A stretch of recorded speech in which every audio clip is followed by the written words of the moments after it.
Uma boa noite para você que está chegando aí. Hoje é uma quinta-feira. Quinta com cara de sexta, né? Quinta com cara de sexta, né? Amanhã é 15, feriado nacional. E nós vamos aqui, hoje estou aqui com o pastor Roberto Capanema. Ele é engenheiro de produção. E eu convidei para nós fazermos um bate-papo. Tá uma movimentação grande, né, pastor? Sobre a PEC 6x1. Sim, essa movimentou os... Como é que é? Hypou, né? Hypou essa semana aí nos comentários e redes sociais, né? Todo mundo tá comentando, tá falando, tá discutindo. E o que é, na realidade, essa PEC 6x1?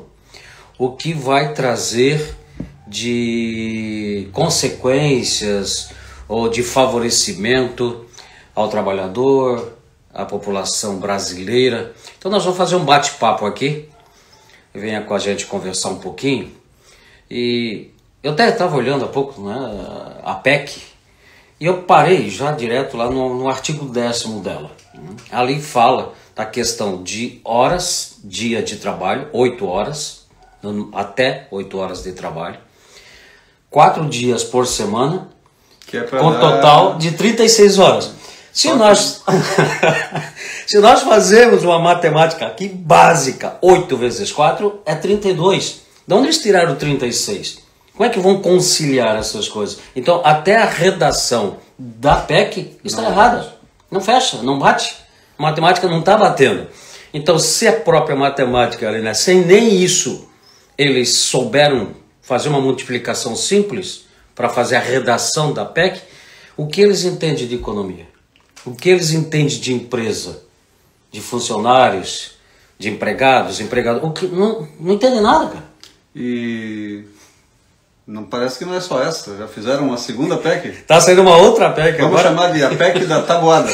PEC da 4x3. É isso aí, mas sem aquele lapisinho antigo que a gente tinha com tabuada, agora não tem mais aquele, né? Acabou, do meu tempo de primário. O que é essa outra, você viu? A mais recente, 4x3, né? Trabalhar 4 dias e folgar 3. Como é que o empregador vai trabalhar com isso? Então eu queria ver contigo, meu amigo, para nós conversarmos um pouquinho aqui, como cidadão, como consumidor, o que essa PEC ser aprovada, né, que eu já estou achando que ela está nascendo já morta, mas ser aprovada, até estão criando mais narrativa do que preocupado em aprová-la, ser aprovada, o que ela trará de consequências ou favorecimento ao brasileiro? Perfeito. Primeiramente como cidadão. Perfeito. Boa noite aí para os amigos que estão acompanhando o trabalho do meu amigo aqui, Adalberto. E se é amigo do Adalberto, é meu amigo também. Opa, né? Tamo junto. E parece-me que de tempos em tempos alguém abre uma caixinha assim e a tal da PEC da redução começa a brotar. Assim, né? Não é a primeira vez que esse assunto vem para a mesa no Brasil. Mas antes de colocar alguma opinião, é importante a gente observar de onde vem. Né? Se vem de um lado ou se vem de outro, né? Para nós não entrarmos tão explicitamente, mas você está vendo qual é a fonte, né? Qual é a origem da proposição desse projeto, né? Quem é o relator? Quem é o relator? Já diga-me com quem andas, eu te direi onde chegarás, inclusive, né? Enfim, certo. Mas questões de polarização, que inclusive pode ser um dos objetivos dessa PEC, e um sair por bonzinho e outro sair por malvadão, enfim, então tudo isso nós temos que estar antenados como cidadãos conscientes, né, que ainda não foram, graças a Deus, aí, lobotomizados. Meu Deus, pastor, que palavrão é esse, né? Lobotomia, é quando você vai lá e tira um pedacinho do cérebro da pessoa, e a pessoa fica como que zumbificada, né? E não são poucos os que estão já, quem sabe, zumbificados na nossa sociedade, e acaba passando batido situações como essa, que o senso crítico e a lógica, né, como o próprio Adalberto comentou aqui, a matemática simples e a lógica básica já derrubam por terra a estrutura. Sim. E como é que eu posso dizer, a concepção daquele projeto, né? Mas fazendo uma avaliação, quando o Adalberto me convidou para conversar aqui um pouco sobre esse tema, me coloquei na condição de cidadão, na condição de funcionário que trabalha em empresa aqui de Joinville. Eu, quando vim para Joinville, vim para trabalhar nas empresas de Joinville, isso para mais de 30 anos atrás praticamente. E a minha vida foi num ambiente fabril, então conheço muito bem as alegrias de quem trabalha nas fábricas, as dores, os dilemas e sobretudo de quem pega o seu olerite, a sua folha de pagamento no final do mês e tem ali os seus descontos que não são poucos muitas vezes, né? E essa PEC trazendo, Adalberto, essa redução da jornada de trabalho, nós sabemos que na visão ou na ótica do empregador, do dono de indústria, de empresa em si, ele tem um público consumidor do seu produto ao qual ele fabrica, seja na área de serviços, seja na área fabril propriamente dito, com produto próprio, ou numa cadeia produtiva de um outro produto maior. Né? E ele tem o compromisso, inclusive por contrato, de entregar aquela quantidade X de produtos que foi contratada que ele entregasse, independente de qual custo ele tem, ele assinou um contrato e assumiu um compromisso. Né? No entanto, uma PEC como essa, trazendo a redução de jornada de trabalho, para quem vai lembrar da matemática básica, temos lá a regrinha de 3. Eu tenho a mesma entrega que eu preciso fazer, mas foi mexido um dos recursos aqui, que é o tempo. Logicamente, nessa equação, a outra parte é o ser humano, a força de trabalho. Se eu tenho a mesma entrega com menos tempo, eu preciso aumentar a quantidade de pessoas. É isso que a PEC, inclusive, se propõe. Perfeito. Até aqui a lógica nos acompanha. No entanto, vamos agora para os bastidores. Os bastidores é lá no departamento de pessoal, no departamento financeiro da empresa, aonde ela vai ter que agora bancar não um operador, não um profissional, mas 2. Aos olhos de quem está propondo, ele vai receber os aplausos. Nossa, que pessoa boazinha, conseguiu emprego para mais pessoas. No entanto, na ótica do empregador, ele vai dizer assim, poxa, para atender com agora menos horas de trabalho, eu preciso colocar mais pessoas. A consequência disso é que o produto dele vai aumentar. Se ele tem um produto próprio, ele vai ter um produto próprio mais caro para vender. Ele não vai arcar com essa despesa, com esse custo, da sua margem de lucro. Porque a margem de lucro de um produto, de uma empresa, é para que aquela empresa sobreviva, gere lucro, que é a função social de uma indústria, de uma empresa, gerar lucro. E nós conhecemos bem a carga tributária, que já não é pouca no Brasil. É brincadeira, né? Sim, é absurdo. Você trabalha lá 6 meses, para mais, né? Sim, quase 6 meses só para pagar carga tributária. Perfeito. Então, imagina colocar mais um funcionário. Então não são 2, né? E aí tem uma mágica, que é uma mágica ruim, a quem nos acompanha, siga o nosso raciocínio, é de que um funcionário, vamos supor que ele ganhe hoje R$3.000. Ele não custa R$3.000 para o empregador, ele custa praticamente 6. Sim. Né? Sim. E quando ele traz mais um outro para compor esse custo, aquilo que estava custando 3, que na verdade é 6, vai passar a custar 12. Mas não vai ser só 12, porque ele tem outros encargos ainda assim, que se a empresa cresce em número de pessoas, ela tem que colocar mais um técnico de segurança, ela tem que colocar mais bombeiro, ela tem que preparar ambulatório, ela tem que agregar uma série de outros custos, que não é só o custo de mão de obra direta ou indireta. IPIs, custo de treinamento, custo de uniforme. Então veja que não é só simplesmente vou dobrar o custo por pessoa. Não. Ela tem um incremento a mais na estrutura administrativa dela, que vai requerer ainda mais um desembolso do caixa dela. Sim. Então tudo isso vai onerar e fazer com que o custo daquele produto final seja elevado. E quem vai pagar agora essa conta? Porque se o produto ficou mais caro, pense comigo, e o cidadão que faz a compra está ganhando menos, porque se eu trabalho menos, eu também vou ganhar menos. Por mais que digam, nós vamos lutar, nós vamos legislar para que reduza a carga horária, mas que a pessoa fique ganhando exatamente o mesmo, isso deve ser verdade, mas é lá em Nárnia. Imagino que em Nárnia talvez, né? Porque no mundo real, das contas e das lógicas de gestão, você vai reduzir o tempo de trabalho, você vai reduzir também o salário. A menos que o governo vai entrar e complementar. Será que ele vai fazer isso? Não vai. Na realidade, o papel do governo nessa história toda é aumentar inclusive a sua arrecadação fiscal. Arrecadação fiscal. Porque é mais gente trabalhando e pagando de si, ou tirando-se dela o seu imposto de INSS, tirando o seu imposto de renda, dependendo da faixa de salário, né? Ou seja, os bolsos do governo, inclusive, vão aumentar. E aonde que vai tirar? Do trabalhador. Do trabalhador.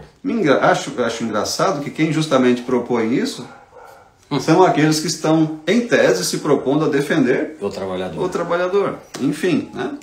Mas cada um, como diz meu pai, cada um com o seu cada um. É um tiro no pé duas vezes, né? Perfeito. Nos dois pés, que é brincadeira. Vai aumentar a carga tributária, vai baixar o salário. Sim.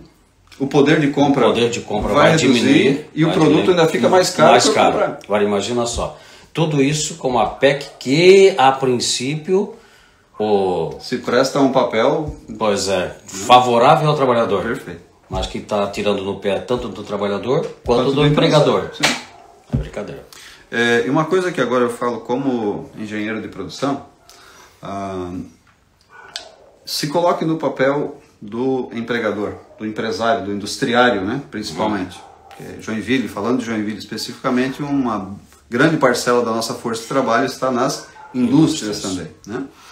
E se eu sou um industriário que preciso, para atender as entregas, colocar uma segunda pessoa e tenho o custo do meu produto aumentado, eu não vou conviver com isso por muito tempo. Porque enquanto eu tenho uma pessoa que está trabalhando, desempenhando muito bem o seu papel, e eu consigo compor um custo em que eu colocando aquela pessoa, falando de chão de fábrica, né? E aquele operador, aquele trabalhador, ele está dentro da composição de custos e é lucrativo ainda para a empresa mantê-lo, estamos falando de uma lógica fabril, né? Ele vai manter com uma mão de obra humana. Mas se eu agora, ao invés de eu tenho que colocar 2, e se eu pegar isso aqui e multiplicar numa empresa, das grandes empresas que nós temos em Joinville, num ambiente fabril de 3 turnos, aquilo que eram 3 operadores, um de manhã, um de tarde e um à noite, vai se transformar em tese em 6. Agora, uma coisa é você manter 3, outra coisa é você ter que colocar 6 pessoas. Considerando que não são 6, daí são 12. Só com os tributos vai para 12. Vai aumentar. Tá entendendo aí a matemática do negócio? Tá entendendo aqui? E aí o que o industriário pode ser levado a fazer? Ele precisa manter a empresa competitiva. Sim. Se hoje, para mim, adquirir alguma automação, eu tenho um custo X, eu olho, mas eu ainda estou com uma mão de obra humana lá. E no balanço das coisas, ainda me é lucrativo manter a mão de obra humana trabalhando. Dá compensa. Compensa. Daqui a pouco eu olho, não devo ter 1, preciso agora ter 2. Poxa, mas não são 2, são 4. Na medida que vai duplicando para precisar atender a mesma demanda, eu vou olhar o pessoal que faz a engenharia econômica, vai observar o balanço, como é que vai ficar, vai dizer, aquele case lá atrás de compra de uma máquina de automatização não dava antes, não compensava, mas agora está compensando, pode comprar aquela máquina. Aonde que vai comprar essa máquina? É da Europa. Isso. Vai gerar lucro para onde? Lá no outro país, lá de fora. Para quê? Para colocar num local onde trabalhariam 4, 5 pessoas e vai ficar só a máquina. Só a máquina que trabalha sozinha. E as pessoas? Vão ficar em casa. Será que vão lembrar da PEC nesse momento? Pois é, vão lembrar da PEC. Eu apoiei a PEC na época lá. E agora desempregado, poxa, o que eu fiz? Por que não me falaram isso? Nós estamos falando isso para você hoje. Hoje estamos falando. Há um papel do governo em relação à realidade produtiva do Brasil? Sim, há. Como, por exemplo, o subsídio, o incentivo e o direcionamento para a renovação do parque fabril do nosso país, para deixá-lo mais competitivo frente às demais indústrias a nível global. Esse é um papel nobre, né, do governo como instituição, junto às entidades sociais, civis, enfim, e industriais, SESI, SENAI, enfim, todo esse pessoal, né, sobretudo SENAI, SEBRAE e aí vai, para que se melhore a condição do parque fabril brasileiro. Isso é nobre, isso é perfeito. Outra questão, a capacitação do nosso trabalhador. Porque, Adalberto, nós estamos batendo as portas da indústria 4.0. Esse é um movimento global que vem aí, ou nós nos adaptamos, nos preparamos, inclusive com a força de trabalho, capacitando, né? Se a gente pegar hoje países europeus, uma boa parcela, se a Europa chegou onde chegou, foi desenvolvendo o seu capital humano, com um incremento de tecnologia. Esse é o caminho que o Brasil precisa passar. E é papel do governo, quem está lá em cima como guardião e que preza pelo bem de todos e a prosperidade da sociedade. Esse é um caminho. Capacitar, desenvolver as pessoas, prepará-las para novos desafios, não criar medidas tampões como essa, digamos assim, que talvez nesse primeiro momento ela vai dizer, nossa, que legal, agora eu trabalho menos. Daqui a pouco, no segundo mês, ela vai dizer, nossa, mas agora eu estou ganhando menos. E dali a pouco, quem sabe a médio prazo, o empresário vai lá, compra um equipamento, uma automação, um robô, como agora já se tem desenvolvido por aí, e ela vai dizer, nossa, antes eu ganhava pouco, agora eu não ganho nada. Não ganho nada. E estou desempregado, frente a essa nova realidade, não me preparei, ninguém me alertou. Então é uma questão delicada, mas que precisa vir a público para esclarecimento da sociedade. Né? E tem mais um ponto aí também, que não é 6x1, né? Porque trabalha-se de segunda a sexta e o sábado é meio período. Então seria 5,5 por 1,5. Até aí já tem um erro também. Sim. Não é 6x1. Trabalha-se sábado até meio-dia. É meio período para fechar as 220 horas. Né? Então já está 6x1. E aí baixa, né, o ordenado. Por um período ainda continua ali. Baixa o poder aquisitivo. Uma bola de neve. E que vai depois ainda poder deixar desempregado. E agora o que é melhor? Trabalhar os 5 dias e meio, ter o ordenado garantido, do que entrar nessa bola furada aí, porque é uma bola furada, é apenas uma narrativa para, como eu falasse há pouco aí, uma cortina de fumaça. Uma cortina de fumaça para dizer, ó, os caras lá, nós queremos fazer, mas os caras não estão aceitando. É mais ou menos por aí. E alguém sai por bonzinho na história. E o outro sai por malvadão. Por malvadão. Assim. Os caras não aprovaram, não quiseram. É contra o trabalhador. É o bem do trabalhador. É a favor do empresário. Como é que eles usam a expressão do empresário? Capitalista. Entendeu? É interessante, Adalberto, que tendo mais pessoas trabalhando, quem também vai lucrar com isso, né? Sim. Começa com S e termina com Catos. Né? Enfim, por quê? Porque são mais pessoas também nas suas bases sindicais que vão estar tendo os seus cofres engordados. Né? Se bem que não tem mais obrigação hoje de... É só lá e assinar, mas os caras estão aí prontos para receber, né? Se não for lá assinar o documento, automaticamente já vai ser debitado. Vai ser debitado. Então você que está nos assistindo, se não entendeu, nós vamos deixar depois aí à disposição, nós vamos salvar isso aqui, né, essa live, vamos deixar no nosso canal lá do YouTube, também no Instagram e Facebook, qualquer coisa nos pergunte, estaremos respondendo, tá? Se precisar de ti, eu te chamo para ajudar nas respostas aí, para estarmos juntos.